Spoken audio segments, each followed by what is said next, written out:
peatonal de todo el sendero, de los 22 kilómetros creo que son, ¿no? Como tema deportivo, digamos, ¿no? O medioambiental, sí que es cierto que todo el recorrido recoge a lo largo del mismo una cantidad de elementos patrimoniales importantes, muy importantes. Desde el acueducto del Barranco del Grifo, que se rehabilitó ahora hace poco y que se rompió el ojo por el impacto de un camión. Están los aljibes, pozos. En esta zona en que nos encontramos hay uno de los elementos más emblemáticos, que son las carriladas, ¿eh? Y las carriladas acompañadas de las canteras. En toda esta zona, en La Losa, Peligros, Escorfer, en toda la serranía de Elche, nos encontramos carriladas y canteras. Hay alrededor de unas 300 y pico. Carriladas también hay muchas en toda esta zona. Y bueno, centrándonos en el tema de las carriladas, esta era el acceso desde el Vall Vinalopó a la zona de costa, el acceso a Elche, desde el interior, para salvar lo que era toda esta zona montañosa. Esta sería la carretera de entrada, la autovía, como eje comercial desde el interior hacia la costa. Las carriladas, como en la mayoría de elementos patrimoniales, sobre todo de la sierra, como pueden ser las canteras, la propia acequia mayor, aljibes, etcétera, no se ha hecho nunca una prospección arqueológica que llegue a fijar, a datar concretamente si realmente estamos hablando de caminos íberos o no. De hecho, a lo largo del tiempo ha habido una serie de disyuntivas sobre el origen o la funcionalidad de las carriladas. Como digo, no se ha estudiado nunca. En principio se ligaron por trabajos arqueológicos que se realizaron, se ligó a la vía Augusta, a la entrada de la vía Augusta en esta zona.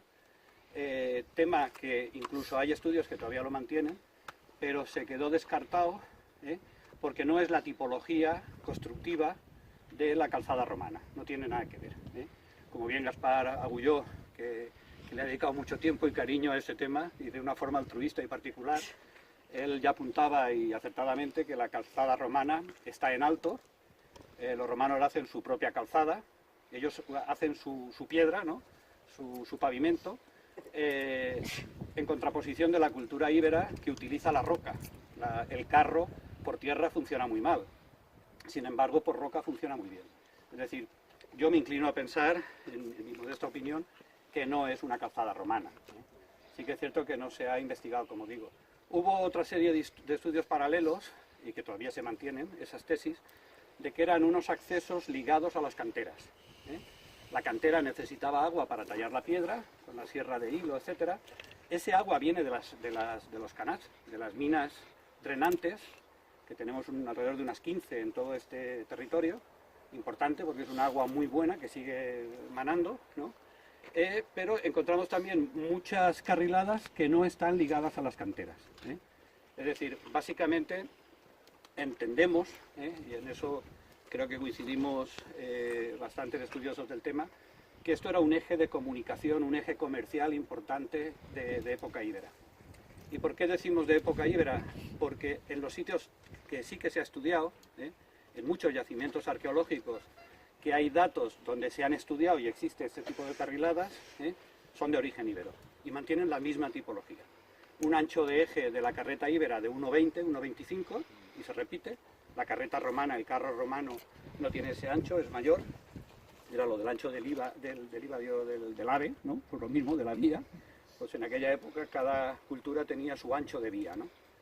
Y bueno, y responde básicamente a eso, a época de hace unos 2000 años, de época íbera, como un eje comercial fundamental que comunicaba la colonia de Ilis con el interior. Afortunadamente tenemos muchos restos de la carrilada en todas sus tipologías. Hay varias zonas de cruce donde se repiten varias carriladas, que era donde se cruzaban varios carros, etcétera. Y bueno, y dentro de lo que cabe se mantienen en un perfecto estado, al margen de lo que veníamos comentando, que la erosión, la gente tiene que ser un poco consciente que está pisando un yacimiento arqueológico, porque el principal enemigo en estos casos pues son las motos, son los triales y toda esa erosión que está sufriendo un elemento patrimonial que tiene esas características. No sé qué más. Muy bien.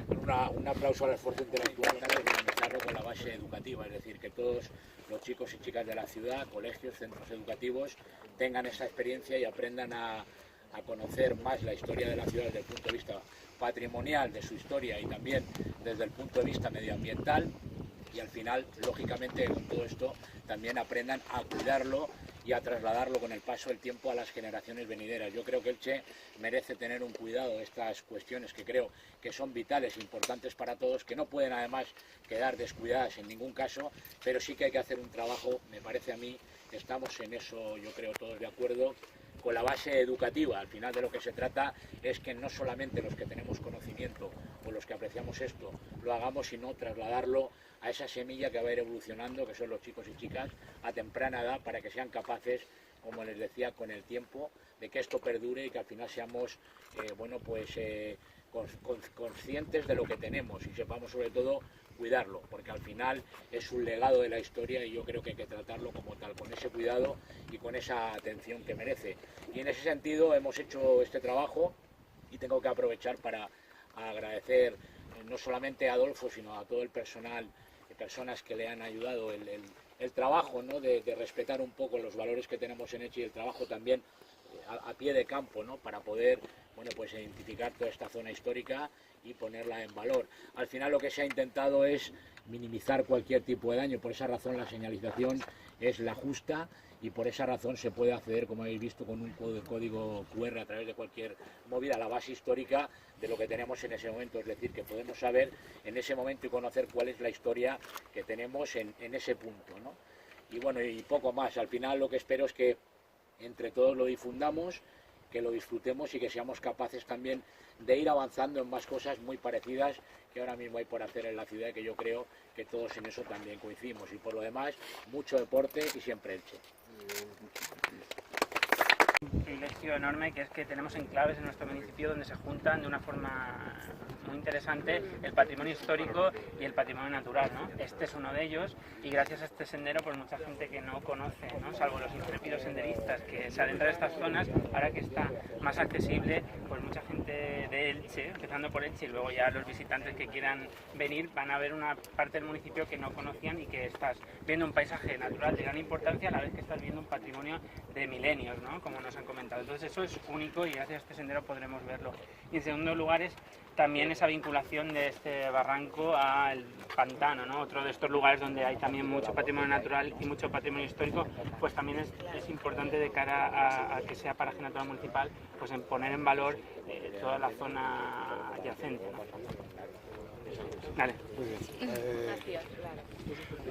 Una parte de mi insulto por Bueno, esta es una actuación realmente importante desde el punto de vista ambiental, natural, también desde el punto de vista cultural, una actuación que va a tener una repercusión positiva desde el punto de vista turístico, también va a tener una repercusión importante desde el punto de vista cultural. Creo que ponemos en valor y ponemos al servicio de los ilicitanos y de los ciudadanos que se desplacen a nuestro municipio de un sendero, el segundo PR del municipio, un sendero de pequeño recorrido, menor de 50 kilómetros, este es aproximadamente 21 kilómetros. Ponemos al servicio de la ciudad, de los ciudadanos, un espacio con un extraordinario valor ambiental, con un extraordinario valor histórico y patrimonial, y al mismo tiempo nos permite recuperar elementos patrimoniales que se encuentran incardinados a lo largo del recorrido, elementos patrimoniales que forman parte de nuestra historia y que forman parte en la riqueza patrimonial del municipio. Es una actuación que se ha llevado exclusivamente a cabo con medios propios por los empleados municipales del Departamento de Urbanismo, de Medio Ambiente y de Deportes. Es una actuación que representa una inversión aproximada de unos 20.000 euros, pero sobre todo, más allá del coste, lo que nos permite es incorporar un segundo PR, un segundo sendero a la red de senderos municipales, que aporta un gran valor ambiental, cultural, y y que yo creo que se suma, es decir, a ese gran valor que tiene el municipio, ese gran valor ambiental del que disponemos en nuestro municipio, que está constituido por el pantano, que está constituido por el Clos de Galvany, que está constituido por el Hondo y también por estos barrancos que son corredores naturales con un inmenso valor. Por tanto, hoy es un día importante, un día de satisfacción y un día de alegría. Muchas gracias. Bueno, en la parte, lo que os he dicho, que en la parte de atrás está, bueno, eso ya lo dije, los diferentes elementos patrimoniales de los senderos. Bueno, me alegro mucho que esto esté funcionando ya. Tengamos senderos de Elche. Después de esta gente, los 30 años que lleva la federación aquí.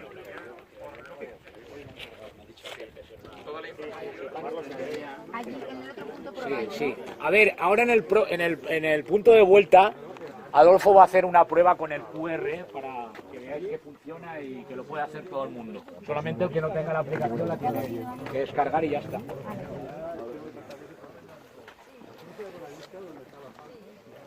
Bueno, buen paseo esta mañana, ¿no? Sí. Un poco difícil el camino, ¿eh? Sí.